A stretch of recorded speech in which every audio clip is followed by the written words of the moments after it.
Hello दोस्तों, कैसे हैं आप सभी। उम्मीद करता हूँ आप सभी बहुत ही अच्छे होंगे। तो आज के इस वीडियो में हम पढ़ने वाले हैं क्लास 12th केमिस्ट्री का 9th चैप्टर जो है एमीन, जिसका हम केवल वीवीआई क्वेश्चन मतलब वेरी इंपॉर्टेंट क्वेश्चन को ही आज के इस वीडियो में हम पढ़ेंगे, जो आपके बोर्ड एग्जाम 2024 में पूछने के चांसेस हैं। और ये इस चैप्टर का वन शॉट वीडियो है, तो आपको वीडियो को अंत तक देखना है। इसमें हम केवल वही क्वेश्चन को केवल हम डिस्कस करेंगे जो आपके बोर्ड एग्जाम में पूछे जाने के चांसेस हैं, और जो क्वेश्चन बोर्ड एग्जाम में मतलब प्रीवियस ईयर बोर्ड एग्जाम में पूछे गए हैं, तो उन सभी प्रकार के क्वेश्चन को हम देखेंगे। तो आप ध्यान से समझेंगे। यहाँ पे हमने एक क्वेश्चन ले लिया है, आपको अच्छे तरीके से दिखाई दे ही रहा होगा, नीचे आपको क्वेश्चन भी दिखाई दे रहे होंगे। ये 5 नंबर में क्वेश्चन पूछा गया है। कह रहा है कि प्राथमिक, द्वितीयक एवं तृतीयक एमीन को पहचानने की विधि का वर्णन कीजिए और इन अभिक्रियाओं का रासायनिक समीकरण भी लिखिए। 2022 में या 23 में, लगातार 2022 में भी पूछा गया है, फिर से 2023 में एक क्वेश्चन पूछा गया है। तो हम ध्यान से इसको समझेंगे, बहुत ही इंपॉर्टेंट एक क्वेश्चन है। देखिए बात यहाँ पे क्या कहा जा रहा है, कहा जा रहा है कि प्राथमिक, द्वितीयक और तृतीयक एमीन को पहचानने की विधि को लिखिए, विधि का वर्णन कीजिए और रासायनिक समीकरण भी मतलब दे देना है। तो यहाँ पे सबसे इंपॉर्टेंट बात यह है ना कि यहाँ पे पहचानने का विधि का मतलब क्या है। पहचानने का मतलब क्या है कि बनाने की ही विधि पूछा जा रहा है। ठीक है, यदि हम बनाना जान गए तो वही तो पहचानना होगा ना। ठीक है, तो पूरा हम डिस्कस करेंगे। देखिए यहाँ पे सिंपल में क्वेश्चन बहुत तरीके से घुमाता है, बट इसका कुल कहने का मतलब क्या है कि प्राथमिक एमीन, द्वितीयक एमीन और तृतीयक एमीन क्या होता है, इसका परिभाषा, एग्जाम्पल पूरा अच्छे तरीके से देकर आपको बताना है। हालांकि ये सब टॉपिक हमने पहले ही करा दिया है, बट क्या है कि वन शॉट वीडियो है, सब कुछ आपको पढ़ाना है। ठीक है, बहुत से ऐसे स्टूडेंट हैं जो मुझे न्यू देख रहे हैं, पहली बार देख रहे हैं, तो उनके लिए पढ़ाना आवश्यक है। तो मैं एक एक बात को डिस्कस करूंगा। अब समझते हैं। सबसे पहले हम यहाँ पे इंपॉर्टेंट लिख देते हैं। देखिए सबसे पहले अगर ये देता है तो आप लिखेंगे यहाँ पे क्या, सबसे पहले लिखेंगे कि जो एमीन होता है, एमीन का वर्गीकरण। ठीक है, तो याद रखेंगे एमीनो का जब वर्गीकरण किया गया, परंतु एमीनो का वर्गीकरण हम बहुत तरीके से कर सकते हैं। तो याद रखेंगे कि एमीनो का वर्गीकरण एल्काइल या एराइल समूहों की संख्या के आधार पर 3 भागों में बांटा गया है। ठीक है, मतलब हमने क्या बताया कि एमीन को, देखिए ऐसे ही आपको लिखना है, एमीन को क्या, एमीन को एल्काइल को हम आर से दर्शाते हैं। ठीक है, एल्काइल या एराइल को ए आर से प्रदर्शित करते हैं। तो या तो एल्काइल या एराइल समूह तो नहीं लिखे हमने ना, समूहों की संख्या के आधार पर 3 भागों में बांटा गया है। 3 भागों में बांटा गया है। आप निश्चिंत रहेंगे, ध्यान में सब कुछ अच्छे से समझ में आएगा। थोड़ा सा कुछ बातें हैं जो पहले आपको ऐसे ही बोर्ड एग्जाम में लिखना है। ठीक है, ऐसे नहीं कि प्राथमिक एमीन, द्वितीयक एमीन हेडिंग डाले आपने लिख दिया, पूरा विवेचना करना होता है। 5 नंबर का क्वेश्चन है ना, तो सर डीप में हम डिस्कस कर रहे हैं। देखिए जो एमीन होता है, तो एमीन को एल्काइल या एराइल समूहों की संख्या के आधार पर 3 भागों में बांटा गया है। अब वही कौन कौन से हैं, उसी का पहला है क्या है, पहला है प्राथमिक एमीन। अब हम समझते हैं प्राथमिक एमीन क्या होता है। प्राथमिक एमीन, दूसरा होता है द्वितीयक एमीन, तीसरा होता है तृतीयक एमीन। तो हम पहले प्राथमिक एमीन को ही समझ लेते हैं। देखिए प्राथमिक एमीन का मतलब क्या है कि ऐसा एमीन, क्या हमने कहा, ऐसा एमीन जिसमें जो नाइट्रोजन परमाणु से, ठीक है, ऐसा एमीन जिसमें नाइट्रोजन परमाणु से कोई एक एल्काइल या एराइल समूह जुड़ा होता है, तो उसे ही हम क्या कहते हैं, प्राथमिक एमीन कहते हैं। ठीक है, मतलब हमने क्या बताया कि ऐसा एमीन जिसमें नाइट्रोजन परमाणु, अभी मैं आपको पहले एग्जांपल से ही समझा दे रहा हूं, ठीक है, जिससे आपको समझ में आ जाएगा। देखिए जैसे कि हमने क्या बताया कि जो एमीन है NH3 है, ठीक है। तो देखिए यहाँ पर NH3 एमीन होता है, तो आप समझिएगा जो एमीन है ना, तो यहाँ पे जो नाइट्रोजन परमाणु है उससे केवल क्या जुड़ेगा, एक एल्काइल या एराइल समूह जुड़ना चाहिए। तो यहाँ से एक हाइड्रोजन निकल जाता है। जैसे मैं अच्छे से आपको समझाऊं ना, तो यही तो एमीन का स्ट्रक्चर इसी प्रकार होता है, H और H, ऐसे एमीन का स्ट्रक्चर होता है। तो यहाँ पे क्या होता है कि यहाँ पे यही बात बताया गया कि ऐसा एमीन जिसमें नाइट्रोजन परमाणु से कोई एक एल्काइल या एराइल समूह जुड़ा होता है, मतलब यहाँ पे 3 हाइड्रोजन जुड़े हुए हैं, तो एक हाइड्रोजन इसमें से निकल जाएगा और एक हाइड्रोजन की जगह पर क्या, या तो एक एल्काइल जुड़ेगा या एराइल जुड़ेगा। तो एक एल्काइल को हम जोड़ देते हैं, तो ये जो बना ये प्राथमिक एमीन ही होगा। तो इसका स्ट्रक्चर क्या हो जाएगा, या तो हम इस तरीके से संरचना में लिखें, या इसी को हम लिख सकते हैं RNH2, ऐसे हम लिख सकते हैं। बात समझ में आ रहा है। तो ये जो है R, मतलब इसके साथ देखिए एमीन के साथ एक ही एल्काइल समूह ने जुड़ा है या एराइल समूह, तो ऐसे एमीन को ही हम प्राथमिक एमीन कहेंगे। और ये एल्काइल समूह किसके साथ जुड़ा है, नाइट्रोजन के साथ जुड़ा है। तो हम यही कह रहे हैं कि ऐसा एमीन जिसमें नाइट्रोजन परमाणु से कोई एक एल्काइल समूह जुड़ा होता है, तो उस प्रकार के एमीन को ही हम प्राथमिक एमीन कहते हैं। बात समझ में आ गया होगा आपको। एक बार और सुन लीजिए परिभाषा। आप कहेंगे कि ऐसा एमीन जिसमें नाइट्रोजन परमाणु से केवल एक एल्काइल या एराइल समूह जुड़ा होता है, तो उसे प्राथमिक एमीन कहते हैं। तो मैं सबसे पहले यही बात परिभाषा में भी लिख दे रहा हूं। आप यही लिखेंगे कि ऐसा एमीन जिसमें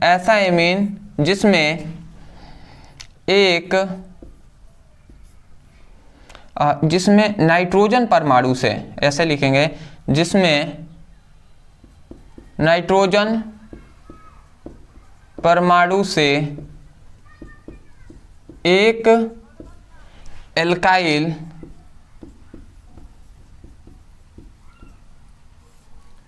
या एल्काइल को R से दर्शाते हैं, या एराइल एराइल समूह, एल्काइल या एराइल समूह जुड़ा होता है, उसे प्राथमिक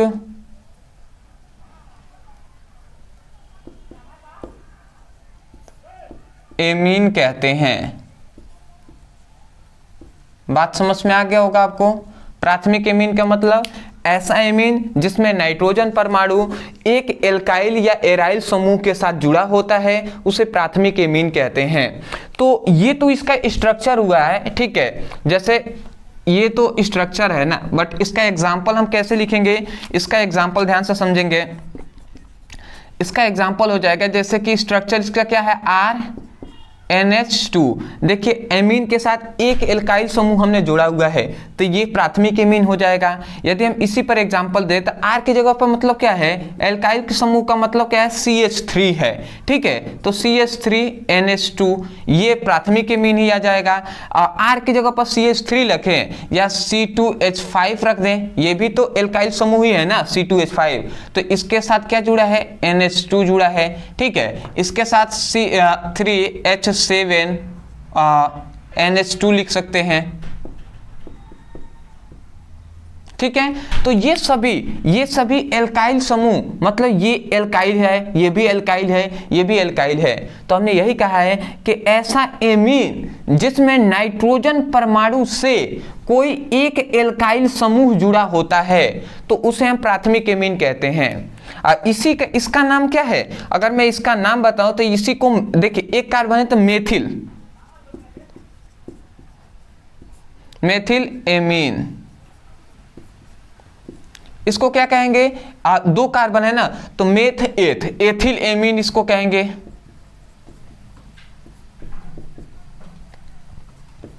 अब बताइए तीन कार्बन है तो क्या कहेंगे? Propyl amine.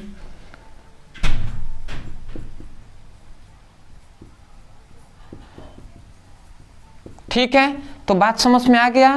तो परिभाषा आप लिख देंगे, एग्जाम्पल इस तरीके से लिख देंगे तो आपका हो जाएगा। ये प्राथमिक एमीन समझ लिए। आते हैं द्वितीय एमीन पर। तो द्वितीय एमीन फिर से नीचे हम दूसरा हेडिंग डालेंगे, लिखेंगे द्वितीयक एमीन। अब द्वितीयक एमीन का मतलब, जैसे यहां पर ऐसा एमीन जिसमें नाइट्रोजन परमाणु एक एल्काइल या एराइल समूह से जुड़ा होता है। तो एक एल्काइल या एराइल समूह से जुड़ा होगा तो उसे हम प्राथमिक कहेंगे, परंतु द्वितीयक एमीन में दो एल्काइल या एराइल समूह जुड़ा होगा तो उसे हम द्वितीयक एमीन कह देंगे। समझ रहे हैं? नाम से भी स्पष्ट है, द्वितीयक एमीन मतलब दो एल्काइल समूह या एराइल समूह जुड़े होंगे। ठीक है, तो यही बात हम आपको पहले लिख देते हैं, उसके बाद हम समझाते हैं। परिभाषा क्या लिखेंगे? ऐसा एमीन जिसमें नाइट्रोजन परमाणु से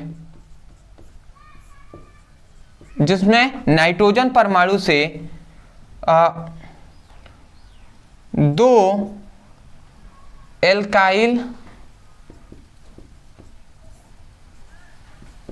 या एराइल, दो एल्काइल या एराइल समूह जुड़ा होता है, उसे द्वितीयक एमीन कहते हैं। द्वितीयक एमीन कहते हैं। तो बात समझ में आ गया होगा कि ऐसा एमीन, यहां पे हमने क्या बताया कि ऐसा एमीन जिसमें एल्काइल समूह, एल्काइल या एराइल समूह दो जुड़े होते हैं। इसका मतलब क्या है? एक एल्काइल समूह ये आर है, फिर से एक और आर, तो दो एल्काइल समूह किससे जुड़े होंगे? एमीन से। तो NH रख देंगे। अब यहाँ पे H2 यहाँ पे ना लिखकर NH हमने लिखा है। क्यों NH लिखा है? क्योंकि हम जानते हैं इसका एमीन का स्ट्रक्चर क्या होता है? N, और ये तीन N से जुड़े होते हैं। तो बताइए, पहले एक R जुड़ा था तो एक हाइड्रोजन हट गया था, तभी तो एक R यहाँ पे जुड़ा था। फिर से अब द्वितीयक में क्या हो जाएगा? जब दो R यहाँ पे जुड़ेंगे तो फिर से दो R जुड़ गए तो R और NH, तो R NH हमने लिख दिया। बात समझ में आ रहा है? तो ये है स्ट्रक्चर इसका। तो ये द्वितीयक एमीन हो गया। परिभाषा हम क्या कहे हैं? ऐसा एमीन जिसमें नाइट्रोजन परमाणु से दो एल्काइल या एराइल समूह जुड़े होते हैं तो उसे द्वितीयक एमीन कहते हैं। बात समझ में आ गया होगा। इसका और हम एग्जाम्पल लिखें। ठीक है, तो इसका अगर ये तो स्ट्रक्चर है, इसका एग्जाम्पल क्या हो जाएगा? जैसे CH3NH। ठीक है, ये इसका एग्जाम्पल हो जाएगा। फिर से दूसरा हम एग्जाम्पल दे सकते हैं C2H5 NH, ये भी हो सकता है। तीसरा एक और इसका एग्जाम्पल क्या हो सकता है? CH3C2H5 और NH। ठीक है, ये सब हो सकते हैं कि नहीं? ETC और भी बहुत तरीके से हो सकते हैं। तो ध्यान से समझेंगे। यहाँ पे इसका नाम क्या है? देखिए यहाँ पर भी दो एल्काइल समूह जुड़े हुए हैं, यहाँ पे भी देखेंगे दो एल्काइल समूह, यहाँ पर भी दो एल्काइल समूह। ये एल्काइल समूह ही हैं, अलग अलग तो हैं बट एल्काइल समूह ही तो हैं। CH3 और C2H5 ये एल्काइल समूह ही हैं। तो हम इसका नाम क्या है? देखिए यहाँ पे दो मेथिल है तो हम कहेंगे डाई मेथिल एमीन। इसको क्या कहेंगे? डाई एथिल एमीन, क्योंकि दो कार्बन है तो एथिल कहेंगे, और दो है ना तो डाई एथिल एमीन। इसको क्या कहेंगे? इसको हम कहेंगे कि मेथिल एथिल एमीन। ठीक है, मेथिल एथिल एमीन कह देंगे। समझ में आ गया होगा आपको। तो ये आप नाम लिख सकते हैं, नाम लिखना अनिवार्य होता है, ठीक है। नीचे जगह कम है, अभी एक और लिखना है, इसलिए इसका क्या कहेंगे, डाईमेथिल एमीन, डाईएथिल एमीन, इसका मेथिल एथिल एमीन। तो समझ के होंगे। आते हैं तीसरे पर। तीसरा है तृतीयक एमीन।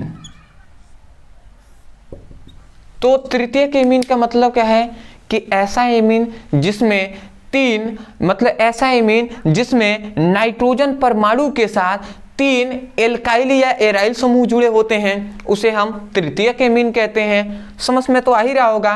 प्राथमिक में 1 जुड़ा होगा, द्वितीयक में 2 जुड़ा होगा, तृतीयक में 3 जुड़े होंगे, सेम टू सेम, और सब तो सेम ही रहेगा। तो हम यही लिखेंगे कि ऐसा एमीन जिसमें नाइट्रोजन परमाणु से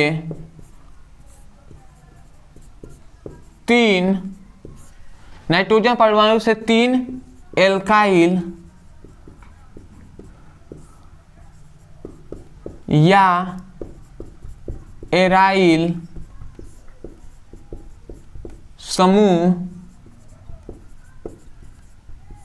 एल्काइल या एराइल समूह जुड़े होते हैं, उसे तृतीयक एमीन कहते हैं, उसे तृतीयक एमीन कहते हैं। यदि हम इसका एग्जाम्पल लिखें, इसका एग्जाम्पल क्या हो जाएगा, इसका एग्जाम्पल हो जाए RRR, और ये किससे, नाइट्रोजन से जुड़े होंगे, तृतीयक एमीन हो गया।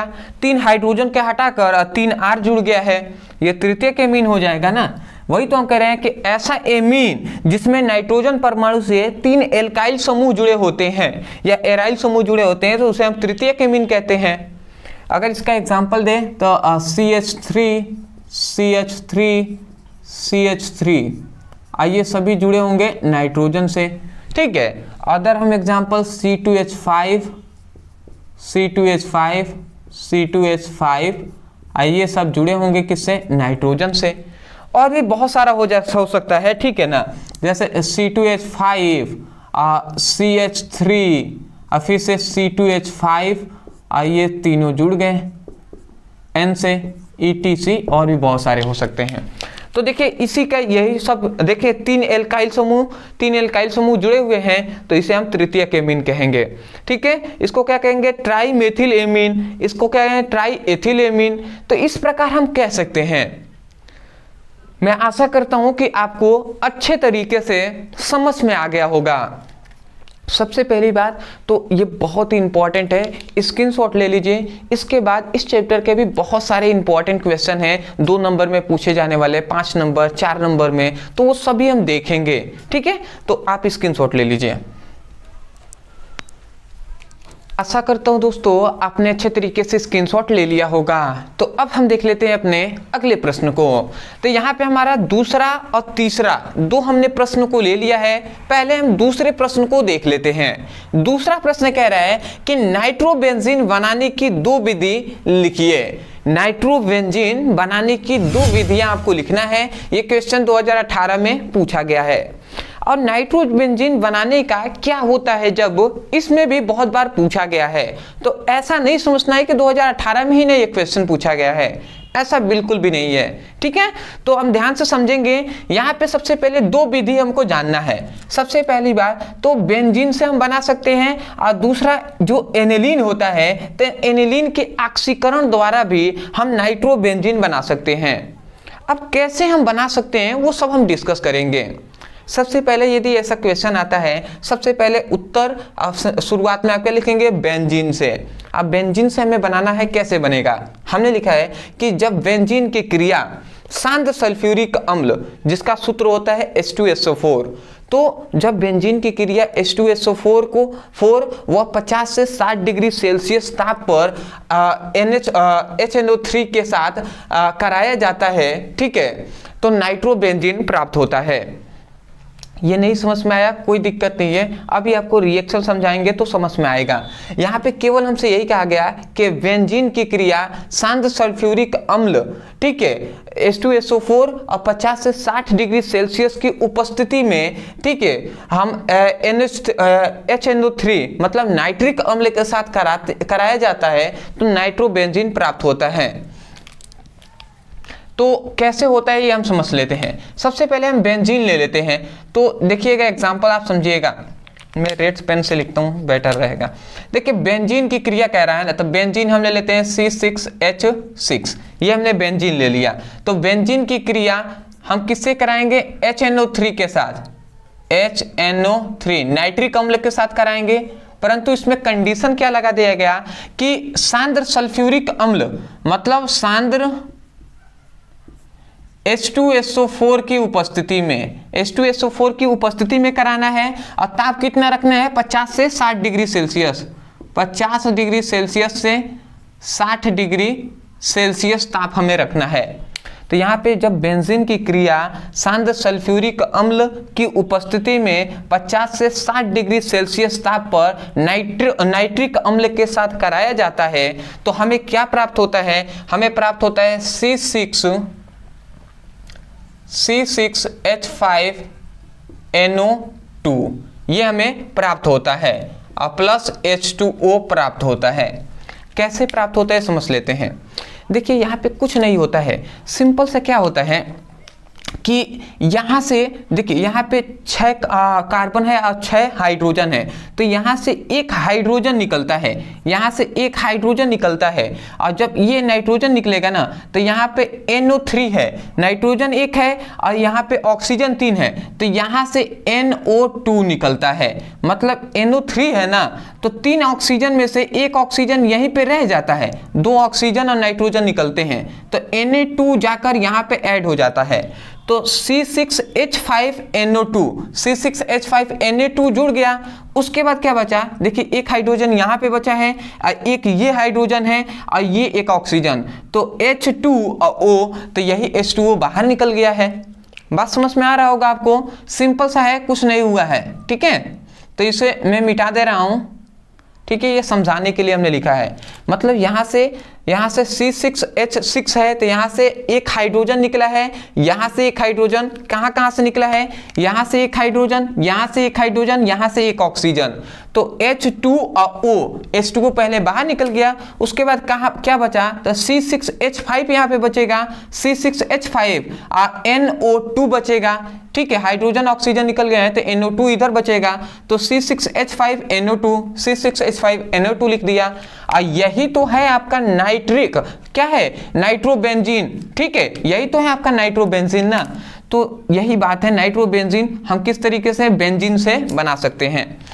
नाम मैं लिख दे रहा हूं, इसका नाम है बेंजीन, ठीक है, इसका नाम है नाइट्रिक अम्ल, ठीक है जी, इसका नाम क्या है? नाइट्रोबेंजीन।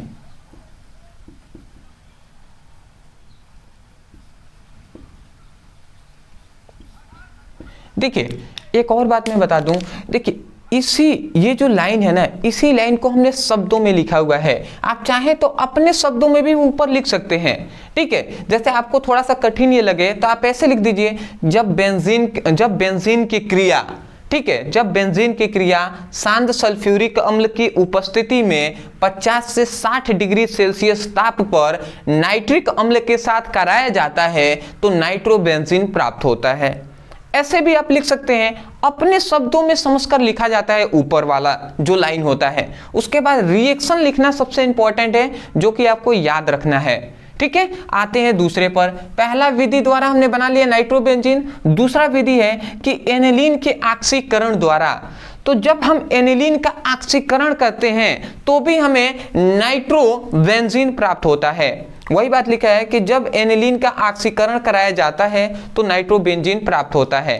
कैसे? तो समझ लेते हैं। जैसे हम एनिलीन को ले लेते हैं तो एनिलीन का सबसे पहले आपको सूत्र पता होना चाहिए, मैं इस कलर से नहीं लिखूंगा। एनिलीन का सबसे पहले आपको सूत्र पता होना चाहिए। क्या होता है सूत्र? सबसे पहला होता है एक बेंजीन रिंग और इसके ऊपर NH2, तो ये क्या हो गया, एनिलीन हो गया। ठीक है, ये एनिलीन हो गया। तो जब एनिलीन की क्रिया हम किससे कराते हैं, हम एनिलीन का ऑक्सीकरण कराते हैं। तो एनिलीन का ऑक्सीकरण हम कराएंगे, तो एनिलीन का ऑक्सीकरण कराते हैं यहाँ पे। तो याद रखेंगे जो ऑक्सीकरण कराएंगे तो यहाँ पे 3 हाइड्रोजन, ऑक्सीकरण की नवजात ऑक्सीजन की मात्रा हम 3 लेंगे। तो जब एनिलीन का ऑक्सीकरण कराया जाता है तो कुछ नहीं होता है, यहाँ से केवल क्या हो जाएगा, मैं इसी कलर से लिख दे रहा हूँ, यहाँ से ये बेंजीन जो रिंग है वो सेम टू सेम ऐसा ही आ जाएगा। ये बेंजीन, जैसे ये बेंजीन है जैसे ये बेंजीन आ गया। यहाँ पे नाइट्रोजन एक है तो ये नाइट्रोजन भी आ जाएगा। और उसके बाद यहाँ पे 3 हाइड्रोजन है ना, सॉरी 3 ऑक्सीजन है, तो इसमें से 2 ऑक्सीजन निकलेगा, 2 ऑक्सीजन इसके साथ जुड़ जाएगा। ठीक है, 2 हाइड्रोजन को, इससे 2 ऑक्सीजन जाएगा, 2 हाइड्रोजन को निकाल देगा। जब ये इस 2 हाइड्रोजन को निकालेगा तो यहाँ पे O2 हो जाएगा, और यहाँ से 2 हाइड्रोजन और यहाँ से 1 ऑक्सीजन बचा ना, तो ये मिलकर फिर से H2O ये बाहर निकल जाएंगे। बात समझ में आ रहा है, कुछ नहीं हुआ है। सबसे पहली बात, यहाँ पे 3 ऑक्सीजन है, 2 ऑक्सीजन गया है, 2 ऑक्सीजन यहाँ से निकला है और यहाँ पे जाकर हाइड्रोजन, 2 हाइड्रोजन को निकाल दिया है। तो जब निकाला है तो NO2 हो गया है, और यहाँ से 2 हाइड्रोजन और 1 और ऑक्सीजन बचा तो ये H2O बन गया है। बात समझ में आ रहा होगा आपको। ठीक है, देखिए रिएक्शन में छोटी छोटी बातों को डिस्कस इसलिए करता हूँ कि आपको अच्छे से समझ में आ जाए, क्योंकि रिएक्शन ही मेन है। तो ये बात समझ गए कि जब एनिलीन का ऑक्सीकरण कराया जाता है तो नाइट्रोबेंजीन प्राप्त होता है, इसका नाम है नाइट्रोबेंजीन, यह है एनिलीन। समझ गए, तो ये आपका दूसरा जो क्वेश्चन है कंप्लीट होता है। आते हैं तीसरे क्वेश्चन पे। तीसरा हमारा बहुत ही इंपॉर्टेंट क्वेश्चन है कि एथिल एमीन क्षारीय प्रकृति प्रदर्शित करती है, क्यों। ठीक है, कह रहा है कि क्यों करती है, कारण बताना है और स्पष्ट कीजिए, और इसको स्पष्ट कीजिए पूरा अच्छे से। 2018 में 22 में क्वेश्चन पूछा गया है। देखिए जो एथिल एमीन, सबसे पहली बात यहाँ पे कह रहा है कि एथिल एमीन, एथिल एमीन का सूत्र क्या होता है, एथिल एमीन का सूत्र होता है C2H5 C2H5NH2। ठीक है, तो एथिल एमीन का सूत्र क्या होता है, C2H5NH2 होता है। तो यहाँ पे यही बात बताया गया, यहाँ पे ये कहा जा रहा है कि एथिल एमीन क्षारीय प्रकृति क्यों प्रदर्शित करती है, क्यों प्रदर्शित करती है। तो यहाँ पे हमने कारण लिखा हुआ है कि एथिल एमीन में नाइट्रोजन परमाणु पर एकाकी इलेक्ट्रॉन युग्म उपस्थिति होने के कारण एथिल एमीन अन्य एमीनों की तरह ही क्या करता है, अन्य एमीनों की तरह ही क्षारीय प्रकृति प्रदर्शित करती है। यह एक एकाकी क्षार के भांति व्यवहार करती है। मतलब यहाँ पे क्या बताया गया कि जो एथिल एमीन है इसमें जो नाइट्रोजन परमाणु है, तो नाइट्रोजन परमाणु एकाकी इलेक्ट्रॉन युग्म को प्रदर्शित करता है। ये जो नाइट्रोजन है ना, ये एकाकी इलेक्ट्रॉन युग्म को प्रदर्शित करता है, और एकाकी इलेक्ट्रॉन युग्म को प्रदर्शित करता है इसलिए सभी जैसे सभी जो एमीन होते हैं उसी प्रकार यह भी जो एमीन है ये भी क्षारीय प्रकृति प्रदर्शित करता है। ठीक है, और यह मतलब क्या कि जो एथिल एमीन होता है यह एक दुर्बल एकाकी क्षार के भांति ही क्या करता है, व्यवहार प्रदर्शित करता है। तो सिंपल सा यही है कि क्षारीय प्रकृति क्यों प्रदर्शित करता है, क्योंकि जो एथिल एमीन में जो नाइट्रोजन परमाणु होता है इस पर एकाकी इलेक्ट्रॉन युग्म उपस्थित होते हैं। ठीक है, यही कारण है। सिंपल वे में केवल आपको कुछ ना समझ में आए आप इतना भी लिख सकते हैं तो भी आपको फुल नंबर मिलेगा। आप लिख दीजिएगा कि एथिल एमीन में नाइट्रोजन परमाणु पर एकाकी इलेक्ट्रॉन युग्म उपस्थित होते हैं जिसके कारण एथिल एमीन क्षारीय प्रकृति प्रदर्शित करता है। इतनी बात अगर आप लिख देते हैं फुल नंबर आपको मिल जाएंगे। मैं आशा करता हूं कि आपको अच्छे तरीके से समझ में आ गया होगा। मैं पूरा डीप में डिस्कस इसीलिए करता हूं क्योंकि मैं नहीं चाहता ना कि एक भी स्टूडेंट ऐसे हों जो मुझ पे विश्वास किए हुए हों उनको समझ में ना आए, सभी विद्यार्थियों को समझ में आए। और मेरा यही लक्ष्य है कि आपका 90 प्लस लाना। अभी मैं देख रहा हूँ कि बहुत से ऐसे वीडियो हैं जो मैं अपलोड कर रहा हूँ, ठीक है, जैसे कि फिजिक्स की, केमिस्ट्री का, न्यूमेरिकल का। अभी हमने हाल ही में न्यूमेरिकल का वीडियो अपलोड किया था, तो बहुत से ऐसे स्टूडेंट हैं जिन्होंने न्यूमेरिकल का वीडियो नहीं देखा। आपको याद रखिएगा, मैं न्यूमेरिकल नहीं करा रहा हूँ वन शॉट वीडियो में इस तरीके का। न्यूमेरिकल के लिए फिजिक्स और केमिस्ट्री का हमने सीरीज स्टार्ट किया हुआ है। तो आपको हमेशा ये बात याद रखना है कि न्यूमेरिकल आपके बोर्ड एग्जाम के लिए बहुत इंपॉर्टेंट है। उस समय पे आपको शायद याद आ जाएगा कि हाँ हमने न्यूमेरिकल कहा था, आपने नहीं पढ़ा। तो न्यूमेरिकल पे मैं विशेषकर कहूँगा कि ध्यान दे दीजिएगा। जो मैंने अपने बोर्ड एग्जाम में गलती किया ना, मैं हमेशा ये चाहता हूँ कि आप वो कभी गलती ना करें। मैंने न्यूमेरिकल पे तो ध्यान ही ज़्यादातर नहीं दिया था, और न्यूमेरिकल सबसे ज़्यादा फिजिक्स और केमिस्ट्री में पूछे जाते हैं आपके बोर्ड एग्जाम में। तो न्यूमेरिकल बहुत ही इंपॉर्टेंट है, न्यूमेरिकल विशेषकर आपको ध्यान देना है, ठीक है। और न्यूमेरिकल का जब भी वीडियो आए आप उसको मन लगाकर, कोई भी काम कर रहे हैं छोड़कर, और न्यूमेरिकल का जरूर वीडियो देखिएगा, ठीक है। तो ऐसा आपको करना है, आपका 90 प्लस बिल्कुल आएगा, ठीक है, निश्चिंत रहना है। स्क्रीनशॉट ले लीजिए, और भी बहुत सारी क्वेश्चन है उसको हम देख लेते हैं। स्क्रीनशॉट। आशा करता हूं दोस्तों आपने अच्छे तरीके से स्क्रीनशॉट ले लिया होगा। तो अब हम देख लेते हैं अपने अगले प्रश्न को। तो देखिए यहाँ पे हमने 2 प्रश्नों को ले लिया है। पहला हमारा प्रश्न जो चौथा प्रश्न है, एक है 5वां। पहले प्रश्न को हम समझ लेते हैं, उसके बाद दूसरे प्रश्न को हम देखेंगे। पहला हमारा प्रश्न है कि एनिलीन को क्लोरोबेंजीन द्वारा कैसे प्राप्त करिएगा। 2019 में ये क्वेश्चन पूछा गया है। अगर आप ध्यान से समझें तो ये क्वेश्चन कह रहा है कि एनिलीन को क्लोरोबेंजीन द्वारा कैसे प्राप्त करिएगा। इसका मतलब क्या है कि किसको हमें प्राप्त करना है, तो एनिलीन को हमें प्राप्त करना है। और किसके द्वारा, बेंजीन मतलब क्लोरोबेंजीन के द्वारा। तो इसका मतलब ये कह रहा है ना कि क्लोरोबेंजीन से हम एनिलीन कैसे प्राप्त करेंगे, ये हमें बताना है।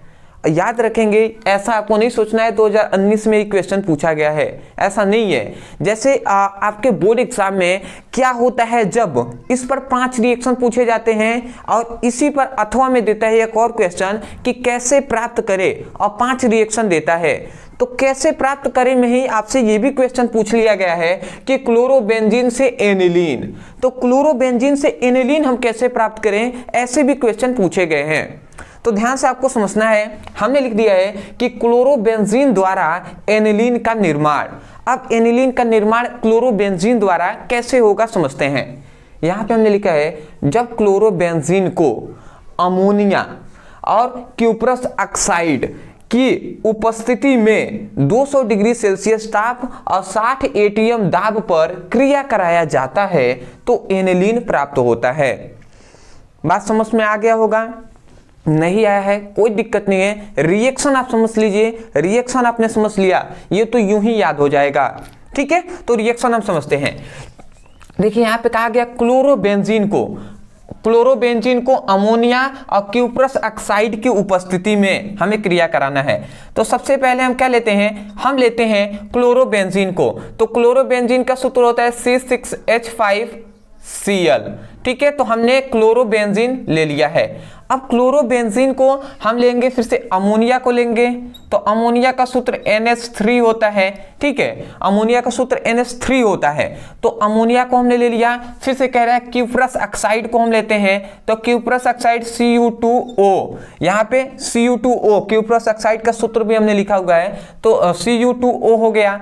तो देखिए यहाँ पे क्लोरोबेंजीन को अमोनिया और क्यूप्रस ऑक्साइड की उपस्थिति में हम क्या कराते हैं, और यहाँ पे याद रखेंगे कि ताप यहाँ पे होना चाहिए 200 डिग्री सेल्सियस ताप होना चाहिए और 60 एटीएम दाब होना चाहिए।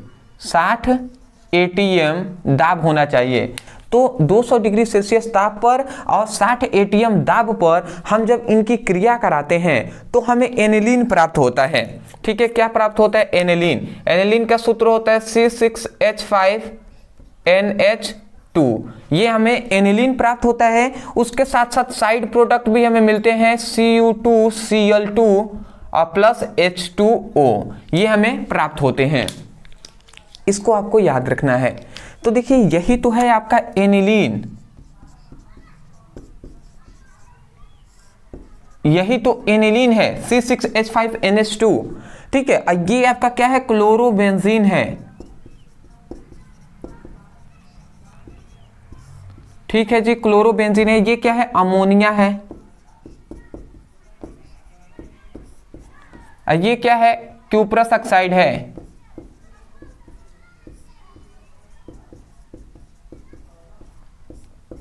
बात समझ में आ गया होगा।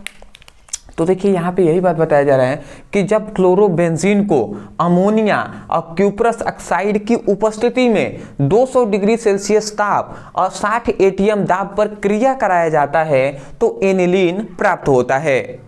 यही बात हमने ऊपर लिखा हुआ है, देखिए सेम टू सेम वही बात लिखा हुआ है। आप चाहे तो यहां से भी रिएक्शन को समझ गए, इसी को शब्दों में लिख सकते हैं। वही बात हमने लिखा है कि जब क्लोरोबेंजीन को अमोनिया क्यूप्रस ऑक्साइड की उपस्थिति में 200 डिग्री सेल्सियस ताप और 60 एटीएम दाब पर क्रिया कराया जाता है तो हमें एनिलीन प्राप्त होता है। वही बात हमने बोला हुआ है। मैं आशा करता हूं समझ के होंगे।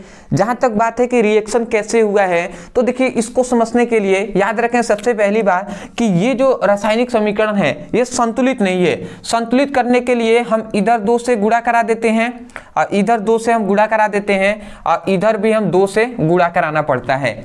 अब ये आपका रासायनिक समीकरण संतुलित हो गया। कुछ हुआ नहीं है, ध्यान से आप समझेंगे तो समझ में आ जाएगा। देखिए यहाँ से C6H5 और यहाँ पे देखेंगे तो नाइट्रोजन 2 है और यहाँ पे हाइड्रोजन कितने मात्रा में है, 6 मात्रा में है कि नहीं है। 3 दूना 6, 2 से गुणा हो गया तो 6 मात्रा में है। तो यहाँ से C6H5 और NH2 निकलता है। तो NH2 यहाँ से निकला तो अगर आप समझेंगे तो नाइट्रोजन तो यहाँ पे 2 है और हाइड्रोजन की मात्रा यहाँ पे 6 हो गया है 2 से गुणा करने के पश्चात। तो अगर यहाँ से NH2 निकल गया, NH2 निकल गया और ये जाकर यहाँ पे ऐड हो गया तो यहाँ इसी में से तो NH2 निकला है ना, तो NH2 निकला तो इसका मतलब अब यहाँ पे क्या बच गया, N बच गया केवल। यहाँ पे हाइड्रोजन की संख्या कितनी बच गया, 2 बच गया। ठीक है, 2 बच गया। नाइट्रोजन तो यहाँ पे बचेगा ही नहीं। क्यों नहीं बचेगा समझिएगा, क्योंकि यहाँ पे भी तो आगे गुणा हुआ है ना। मतलब अगर हम सिंपल में कहें ना, आपको ज़्यादा मैं डिफिकल्ट नहीं डालूंगा, ठीक है। ये रासायनिक समीकरण संतुलित करने के लिए 2 का गुणा कर दिया गया है। ज़्यादातर क्या बात हुआ है, यहाँ से NH2 निकला है और NH2 जाकर ये Cl को हटा दिया है और C6H5NH2 हो गया है। और उसके बाद यहाँ पे 2 और हाइड्रोजन बचेंगे। 2 हाइड्रोजन यहाँ पे बचे हुए हैं। वो 2 हाइड्रोजन ये ऑक्सीजन मिलकर H2O मिलकर बाहर निकल जाते हैं। उसके बाद ये क्लोरीन है, तो देखिए क्लोरीन की संख्या कितनी है, यहाँ पे 2 आगे गुणा हुआ है तो 2 क्लोरीन है कि नहीं। और यहाँ पे अगर देखें तो Cu2 है, तो Cu2 ये जो Cl है ये Cl 2 मात्रा में है तो Cl2 हो जाएगा। तो वही Cu2 Cl2 हमने लिख दिया है। ज़्यादा डिफिकल्ट नहीं है, अगर आप ध्यान से समझेंगे आपको समझ में आ जाएगा। ठीक है, तो ये आपका रिएक्शन हो गया जिससे हम क्लोरोबेंजीन से एनिलीन प्राप्त करेंगे। मैं आशा करता हूँ समझ गए होंगे। आते हैं अगले प्रश्न पे। रिएक्शन है, आप थोड़ा सा डीप में डिस्कस करेंगे, समझेंगे एक एक बात को तो समझ में आ जाएगा। आते हैं अगले पर। अगला ये हमारा स्मिट अभिक्रिया बहुत ही इंपॉर्टेंट है। देखिए यहाँ पे कहा गया कि स्मिट अभिक्रिया द्वारा एथिल एमीन बनाने का रासायनिक समीकरण दीजिए। 2018 में और 19 में एक क्वेश्चन पूछा गया है। याद रखेंगे स्मिट अभिक्रिया को ऐसे भी बहुत बार पूछ लिया गया है।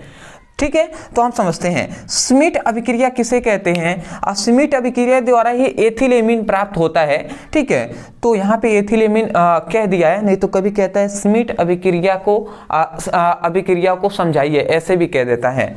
तो समझेंगे, हमने लिखा है जब प्रोपेनोइक अम्ल, याद रखेंगे प्रोपेनोइक अम्ल भी कहें या प्रोपेनोइक अम्ल कहें, दोनों बात एक ही है। ठीक है, इससे कंफ्यूज नहीं होना है। तो जब प्रोपेनोइक अम्ल को, जिसका सूत्र होता है C2H5COOH, तो जब प्रोपेनोइक अम्ल की क्रिया हाइड्रोजोइक अम्ल HN3 से कराया जाता है तो मेथिल एमीन बनता है और इस अभिक्रिया को स्मिट अभिक्रिया कहते हैं। नहीं समझ में आया कोई दिक्कत नहीं है, हम यहाँ पे समझ लेते हैं। ठीक है, जैसे इसका रिएक्शन क्या हो जाएगा, सबसे पहले हम प्रोपेनोइक अम्ल को ले लेंगे, जैसे C2H5COOH, ये हमने प्रोपेनोइक अम्ल को ले लिया। अब प्रोपेनोइक अम्ल को हाइड्रोजोइक अम्ल के साथ क्रिया कराएंगे HN3। तो जब वो प्रोपेनोइक अम्ल को हाइड्रोजोइक अम्ल के साथ हम क्रिया कराते हैं तो यहाँ पे हमें मिलता है C2H5NH2 plus CO2 plus N2, ये हमें प्राप्त होता है। ये ऊपर निकल जाता है। तो यहाँ पे हमें अगर ये दोनों आपस में क्रिया करते हैं तो C2H5NH2 plus CO2 plus N2 हमें प्राप्त होता है। यही जो है यही तो है एथिल, 2 कार्बन है तो एथिल एमीन, यही है एथिल एमीन। ये क्या है, यही है प्रोपेनोइक अम्ल।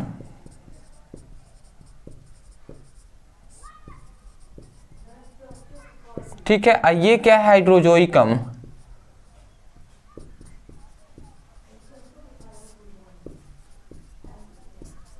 अब आप समझेंगे थोड़ा सा तो डीप में आपको समझ में आएगा। देखिए क्या हुआ है, तो देखिए प्रोपेनोइक अम्ल से हाइड्रोजोइक अम्ल आपस में क्रिया कर रहे हैं तो कैसे ये सब बना है। तो कुछ नहीं हुआ है। सबसे पहले आप ध्यान से समझेंगे, यहाँ पे हाइड्रोजन की संख्या है 1 और यहाँ पे नाइट्रोजन की संख्या है 3, है कि नहीं। तो यहाँ से कुछ नहीं हुआ है, क्या क्या निकला है ध्यान से आप समझेंगे। यहाँ से एक हाइड्रोजन और यहाँ से एक यहाँ से एक नाइट्रोजन निकला है।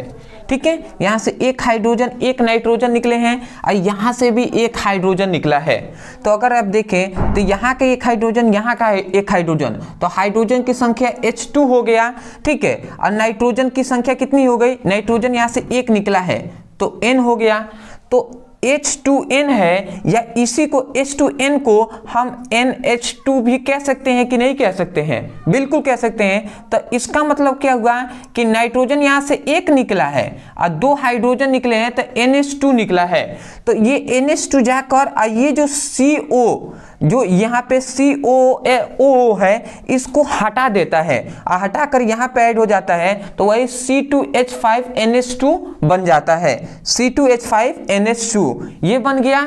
ठीक है, एथिल एमीन। उसके बाद यहाँ से क्या हटा है, तो यहाँ से COO हटा है ना, तो C देखेंगे कार्बन एक है, 2 ऑक्सीजन है तो CO2 हम लिख सकते हैं, COO को CO2 लिख सकते हैं कार्बन डाइऑक्साइड। तो ये कार्बन डाइऑक्साइड निकल गया है। हम देख रहे हैं कि नाइट्रोजन यहाँ पे 3 है तो एक ही ना नाइट्रोजन निकला है, तो इसका मतलब 2 नाइट्रोजन बचा हुआ है तो वही N2 बाहर निकल गया है नाइट्रोजन।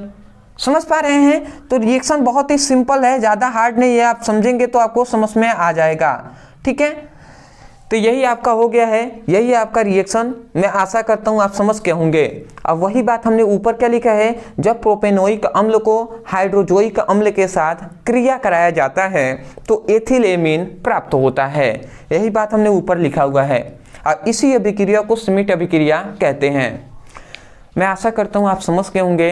अदरवाइज मैं यही कहूँगा, देखिए आप इस वीडियो को देख रहे हैं ना, मैं इतना कह सकता हूँ कि आप बहुत ही अच्छे नंबर से पास होंगे। मैं जो भी प्रश्नों को करा रहा हूँ ना, ये चैप्टर के बहुत ही मोस्ट इम्पॉर्टेंट क्वेश्चन है। बहुत से ऐसे स्टूडेंट होंगे जिनको जो हमारी वीडियो को हल्के में ले रहे हैं, ठीक है ना, उनको लगता है कि पता नहीं क्या होगा क्या नहीं होगा। ठीक है, बट मैं अपने विश्वास के साथ, मैं इतना विश्वास के साथ कह सकता हूं कि आप चैप्टर वाइज केवल अगर 1 शॉट मेरा वीडियो देख लेना तब भी आप 90+ ला सकते हैं। बट 2 ही आपको काम करना है।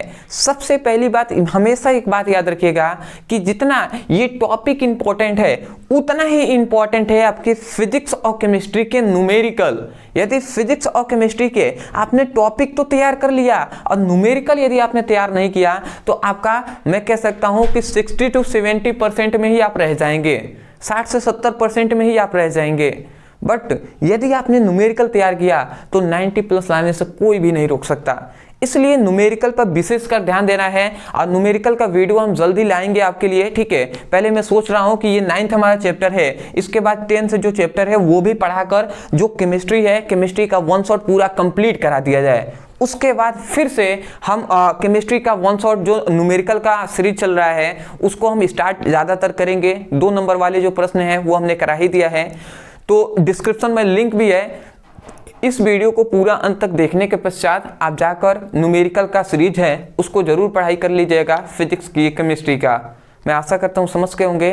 तो स्क्रीनशॉट ले लीजिए और भी जो क्वेश्चन है उन सभी को हम देखेंगे, ठीक है, स्क्रीनशॉट।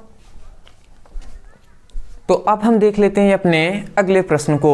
तो ये छठा प्रश्न है जो है कि एथिल एमीन बनाने का रासायनिक समीकरण लिखिए।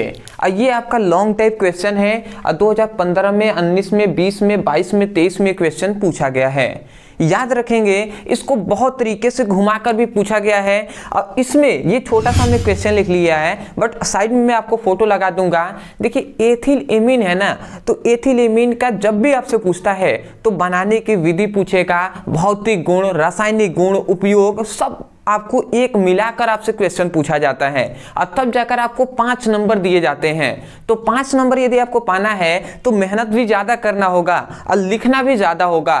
तो अब हम समझ लेते हैं कि कैसे हम लिखेंगे। याद रखेंगे, इस क्वेश्चन में केवल रासायनिक समीकरण देने को कहा है, बट लॉन्ग टाइप में क्वेश्चन पूछा गया है तो केवल आपको बनाने की विधि ही नहीं लिखना है, इसका रासायनिक गुण, इसका भौतिक गुण, इसका उपयोग पूरा डिटेल में आपको बताना है, ठीक है। तो इस बात को हमेशा याद रखेंगे। तो देखिए सबसे पहले हमने लिख दिया है कि एथिल एमीन बनाने की विधि, और यहाँ पे हमने विधि को लिखा है। तो पहले हम विधि को समझ लेते हैं, उसके बाद धीरे धीरे हम सब कुछ समझेंगे।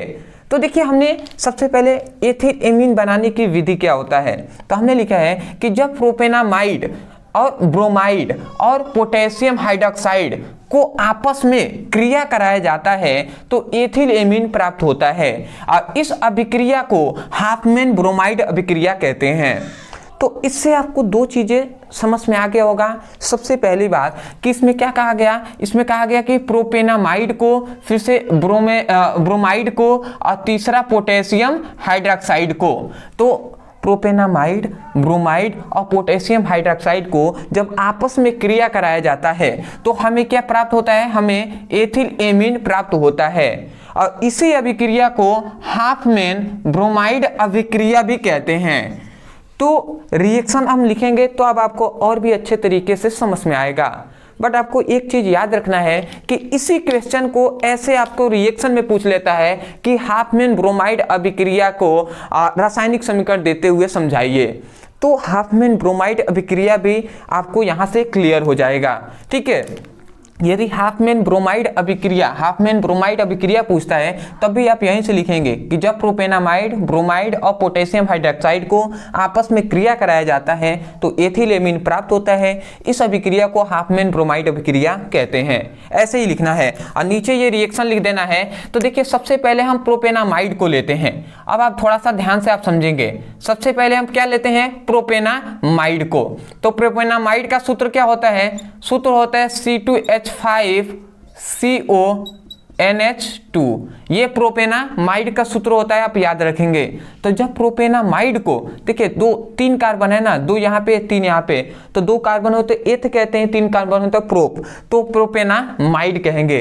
तो जब प्रोपेनामाइड को ब्रोमाइड, ठीक है, जब प्रोपेनामाइड को ब्रोमाइड और पोटेशियम हाइड्रोक्साइड KOH, तो याद रखेंगे पोटेशियम हाइड्रोक्साइड के 4 अणु हम लेंगे, ठीक है। तो जब हम 4 अणु लेते हैं तो 4 अणु का मतलब क्या है, रिएक्शन अगर आसानी से समझना है तो थोड़ा सा आप समझिएगा। 4 अणु ऐसे ना लिखकर हम ऐसे लिख देते हैं, KOH एक अणु हो गया, दूसरा, फिर से एक यहाँ पे हम लिख देते हैं तीसरा, और एक चौथा। तो ऐसे हम लिख देते हैं जिससे आपको आसानी से समझ में आएगा। समझ रहे हैं। तो यहाँ पे हमने प्रोपेनामाइड, फिर से ब्रोमाइड और पोटेशियम हाइड्रोक्साइड के हमने 4 अणु को लिया है। जब प्रोपेनामाइड, ब्रोमाइड और पोटेशियम हाइड्रोक्साइड को आपस में क्रिया कराया जाता है तो ध्यान से समझेंगे क्या क्या बनेगा। सबसे पहली बात कि यहाँ से अगर आप देखें तो मैं रेड पेन से आपको बता दे रहा हूँ। यहाँ से अगर आप देखें तो यहाँ से Br निकलेगा, ठीक है, और यहाँ से आपका KOH, जो यहाँ पे 2 K है, ये आपका निकलेंगे। तो 2 यहाँ पे K पोटेशियम निकलेगा और 2 Br ब्रोमाइड निकलेगा। तो ये यहाँ पे मैं साइड में लिख दूं तो ये आपके 2K Br ये साइड में निकल जाएंगे। देखिए 2 है, ठीक है, 2 से अगर हम गुणा करा देते हैं तो 2 यहाँ पे पोटेशियम हो गया, और 2 का अगर B में गुणा करेंगे तो 2 ब्रोमाइड हो गया। तो K2Br, ये KBr ये साइड में निकल गया। बात समझ में आ रही है? 2 से हमने गुणा करा दिया, जैसे समीकरण संतुलित हो गया। उसके बाद अब क्या निकलता है, अब समझिएगा। दूसरा में आपका क्या निकलता है कि यहाँ से ये अगर देखेंगे तो H2O, यहाँ से एक H2O निकलता है और एक यहाँ से भी H2O निकलता है। ये H तो 2 H है तो H2O। तो अगर हम देख रहे हैं तो यहाँ पे एक जल का अणु है, एक जल का अणु, 2 जल के अणु है ना, तो H2O फिर से बाहर निकलेगा। तो H2O तो निकल रहा है, परंतु 2 H2O निकल रहे हैं, तो 2 से हम आगे गुणा करा देंगे तो H2O भी निकल जाता है। उसके बाद क्या क्या बचा, अब आप ध्यान से समझेंगे। अब आपका बचा केवल यहाँ पे एक O बचा है और यहाँ पे एक O बचा है। 2 ऑक्सीजन बचे हैं और 2 ही पोटेशियम बचे हुए हैं इधर, यही ना बचे हुए हैं। तो अब आप समझिएगा, अब आपका क्या बनता है।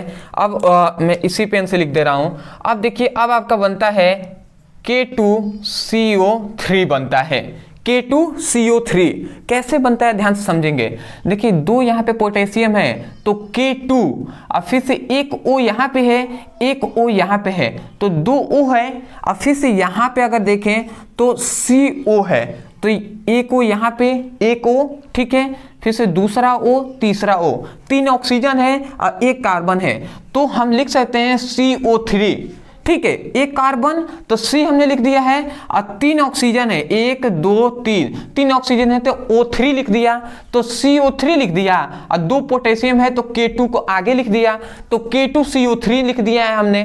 बात समझ में आ रहा है? उसके बाद क्या बचा, केवल बचा है C2H5 और NH2 बचा है, तो यही हम लिख देंगे C2H5 और NH2 लिख दिए। बात समझ में आ रही है? तो यही तो है, यही तो क्या है, यही तो है एथिल एमीन, यही क्या है, एथिल एमीन है।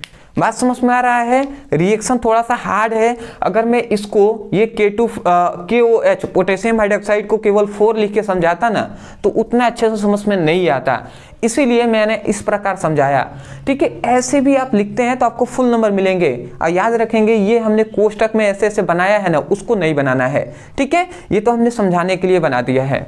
मैं आशा करता हूँ रिएक्शन समझ में आ गया होगा। तो यही बात कहा जा रहा था कि जब प्रोपेनामाइड, ब्रोमाइड और पोटेशियम हाइड्रोक्साइड को आपस में क्रिया कराया जाता है तो एथिलेमिन प्राप्त होता है, और इसी अभिक्रिया को हाफमैन ब्रोमाइड अभिक्रिया कहते हैं। समझ गए होंगे? तो ये हो गया। अगर आता है कि हाफमैन ब्रोमाइड अभिक्रिया लिखिए तब भी आप यही लिखेंगे, और यदि आपको कह देता है केवल इतना है कि एथिलेमिन बनाने का रासायनिक समीकरण लिखिए तब भी आप यहाँ से लेकर यहाँ तक लिख देंगे। बट ऐसे अगर क्वेश्चन पूछता है 2 नंबर में, 3 नंबर में, तो आपको इतना ही लिख देंगे, मिल जाएगा। बट यदि 4 नंबर 5 नंबर में आपसे क्वेश्चन पूछता है तो आपको समझ जाना है कि टोटल हमें विस्तार में लिखना है। ऐसे आपको केवल रिएक्शन पूछे तो मुझे लगता है 2 ही नंबर में पूछा भी गया है, इसके अलावा कहीं नहीं पूछता है, ठीक है, समझिएगा। उसके बाद याद रखना है भौतिक गुण, सॉरी रासायनिक गुण। रासायनिक गुण हमने 2 लिखा हुआ है। रासायनिक गुण का मतलब ही क्या होता है कि जो एथिलेमिन है ना, तो एथिलेमिन का रासायनिक गुण का मतलब है कि एथिलेमिन किसी और के साथ, जैसे अम्ल के साथ क्रिया करेगा तो क्या बनाएगा, कोई और है, ठीक है, तो उसके साथ क्रिया करेगा तो क्या बनाएगा, यही उसका रासायनिक गुण होता है। तो ऐसे ही हम समझेंगे। तो एथिलेमिन को अम्ल से क्रिया कराते हैं तो क्या बनता है, तो हमने लिखे एथिलेमिन को अम्ल से क्रिया। तो अब हम समझ लेते हैं। तो जब एथिलेमिन को, जैसे C2H5 को अम्ल एक HCl एक अम्ल है, तो एथिलेमिन को HCl के साथ हम क्रिया कराते हैं तो देखिए हमें क्या मिलता है, एथिल अमोनियम क्लोराइड मिलता है। तो यही बात को आप शब्द में चाहे तो आप लिख सकते थे, या केवल रिएक्शन भी लिख देंगे तो फुल नंबर मिलेगा, इससे कंफ्यूज नहीं होना है। तो देखिए रिएक्शन कैसे हुआ है ये समझ लीजिए। C2H5 है, ठीक है, C2H5 है और NH3, यहाँ पे कुछ नहीं हुआ है, ये हाइड्रोजन यहाँ से निकला है और इसमें जाकर ऐड हो गया तो NH3 हो जाएगा, फिर से Cl है तो C2H5 NH3Cl, तो C2H5 NH3Cl, तो वही हुआ है, केवल ये हाइड्रोजन यहाँ पे जाकर ऐड हो गया है। बात समझ में आ गया। दूसरे आते हैं, दूसरा रासायनिक गुण में आप क्या लिखेंगे, पहला हम समझ के, दूसरा है कि एथिल एमीन की क्रिया इथेनोइक अम्ल से कराते हैं। जब एथिल एमीन की क्रिया इथेनोइक अम्ल से कराएंगे तो क्या हमें प्राप्त होगा, ये समझिएगा। तो जब एथिल एमीन C2H5NH2 को हम क्या करते हैं, इथेनोइक अम्ल का सूत्र होता है CH3COCl। तो जब एथिल एमीन की क्रिया इथेनोइक अम्ल से हम कराते हैं तो देखिए N इथाइल एसीटामाइड प्राप्त होता है। ठीक है, अब कैसे हम समझिएगा, यहाँ पे कुछ नहीं होता है, क्या होता है कि यहाँ पे C2H5NH2 है ना, तो यहाँ पे देखेंगे नाइट्रोजन 1 है और ऑक्सीजन कितना है, 2 है। तो 2 ऑक्सीजन है तो यहाँ से 1 हाइड्रोजन निकल जाता है, सॉरी 1 नाइट्रोजन है 2 हाइड्रोजन है, तो इसमें से 1 हाइड्रोजन निकलता है। और इसमें अगर देखेंगे एथेनोइक क्लोराइड में तो यहाँ पे CH3COCl है, तो ये जो Cl है ना, तो ये जो Cl है तो यहाँ से ये Cl निकलता है और H और Cl ये बाहर निकल जाते हैं HCl के रूप में। बात समझ गए। उसके बाद क्या आप बचा, यही आप समझेंगे। तो C2H5NH बचा, यहाँ से 1 नाइट्रोजन हाइड्रोजन निकल गया तो H ही ना बचा, NH। तो C2H5NH और फिर से COCH3 हमने लिख दिया।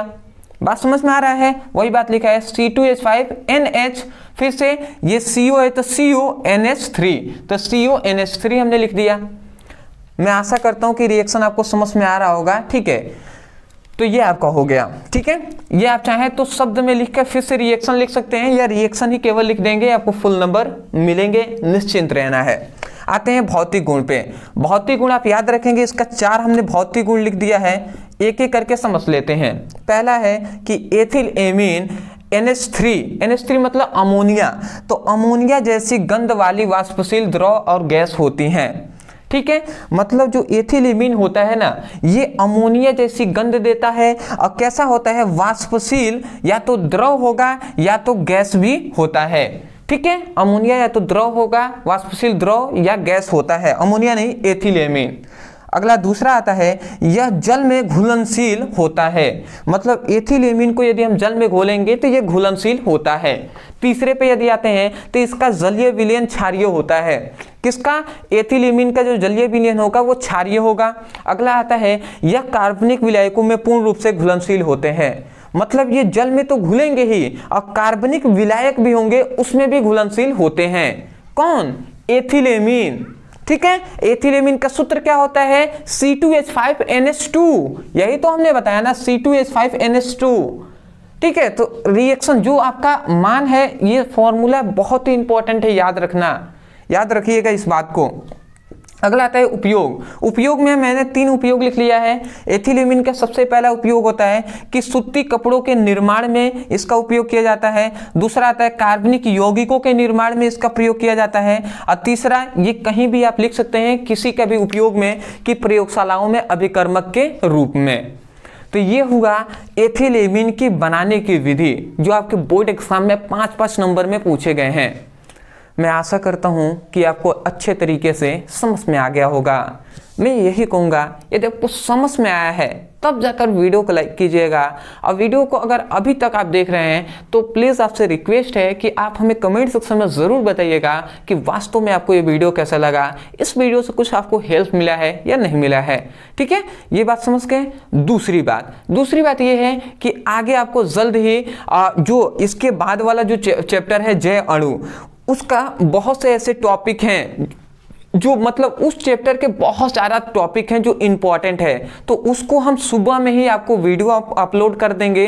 कुछ टॉपिक है जो हमने पढ़ाया ही नहीं है, तो उसको सुबह में ही आपका वीडियो मिल जाएगा, तो उसको आप ज़रूर देखिएगा। और उसके बाद आपको जल्द ही अगले जो चैप्टर है, जो जैव अणु का जो आपका 10th चैप्टर है, उसका भी 1 शॉर्ट वीडियो मिलेगा। और 1 शॉर्ट वीडियो का आपको हमेशा, मैं कह सकता हूँ कि बिल्कुल आपको तैयार कर लेना है।